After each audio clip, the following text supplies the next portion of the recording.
Selamat pagi anak-anak. Bagaimana kabar kalian hari ini?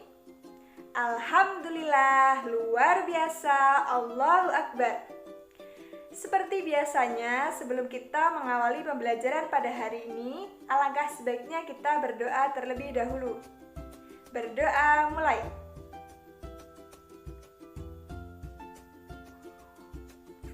Berdoa selesai. Bagaimana anak-anak? Masih semangat? Oke, untuk menambah semangat kalian, Ibu akan mengajak kalian tepuk semangat. Kita lakukan bersama-sama ya. Tepuk semangat. Semangat. Semangat. Gimana? Sekali lagi. Oke, tepuk semangat. Semangat. Yeay. Sebelum kita lanjut ke materi, Ibu akan menyampaikan tujuan pembelajaran hari ini, yaitu sebagai berikut. Bagaimana anak-anak? Sudah semakin semangat kan belajarnya? Alhamdulillah. Baiklah anak-anak, sekarang kalian keluarkan buku IPA dan alat tulis kalian. Bagaimana? Sudah?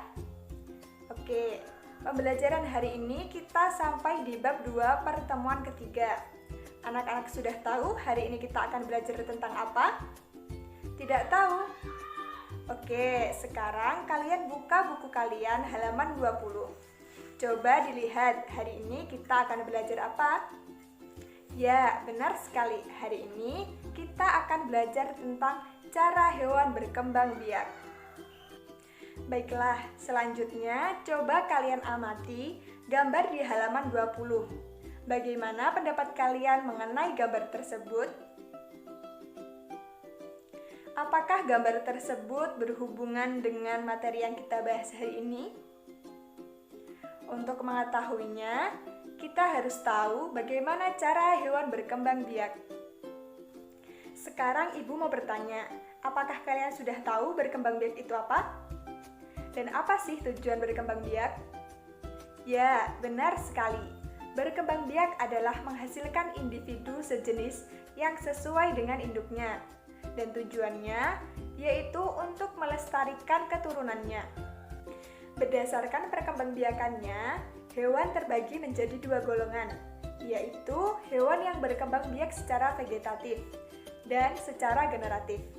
Perkembangbiakan hewan secara vegetatif adalah perkembangbiakan hewan tanpa melalui proses perkawinan. Adapun cara perkembangbiakan vegetatif adalah dengan cara membelah diri, fragmentasi, dan tunas. Perkembangbiakan hewan secara vegetatif. Yang pertama, membelah diri, yaitu perkembangbiakan dengan cara membagi tubuhnya menjadi 2 bagian yang ukurannya sama. Contohnya seperti protozoa.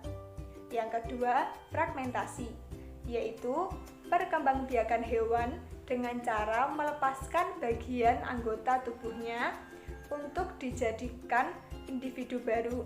Contohnya seperti cacing pipih, planaria, dan bintang laut.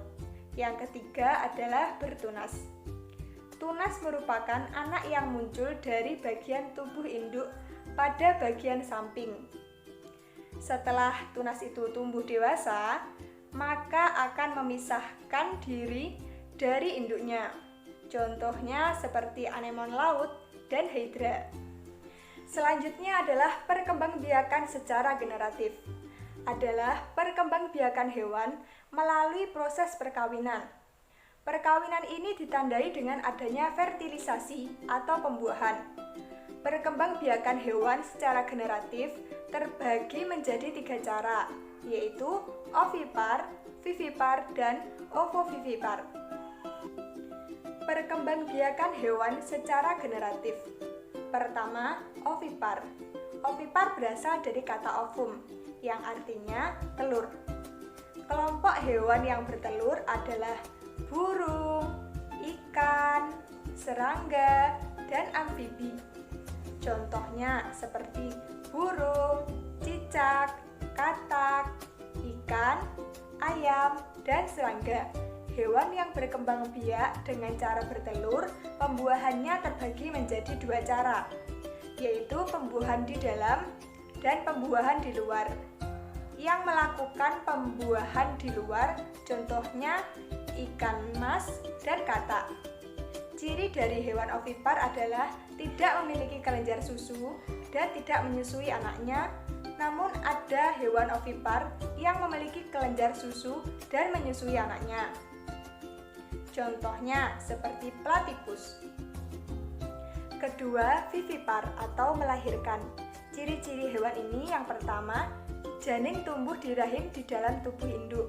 Yang kedua, janin memperoleh makanan dari induknya melalui tali plasenta. Yang ketiga, pertumbuhan relatif lambat. Yang keempat, bentuk tubuh merupakan gabungan dari kedua induknya.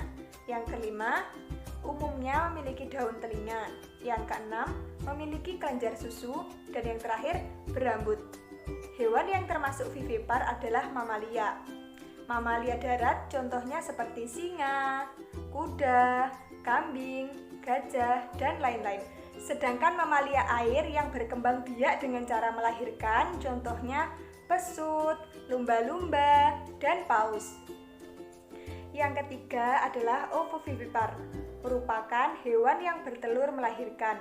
Ini maksudnya adalah hewan betina ovovivipar mengeluarkan telur dari tubuhnya, namun telur yang dilahirkan telah tumbuh menjadi calon bayi yang hampir sempurna. Ciri hewan ini yaitu yang pertama, telur berada dalam tubuh sampai menetas. Yang kedua, janin mendapatkan makanan dari dalam telur. Yang ketiga, bersisik dan berambut. Yang keempat, menyusui. Yang kelima, bentuk tubuhnya seperti induknya. Contohnya seperti kadal, ular busuk, buaya, ikan hiu, dan ikan pari. Baiklah anak-anak, itu tadi adalah penjelasan dari cara perkembangbiakan hewan. Apakah dari penjelasan tadi ada yang ditanyakan?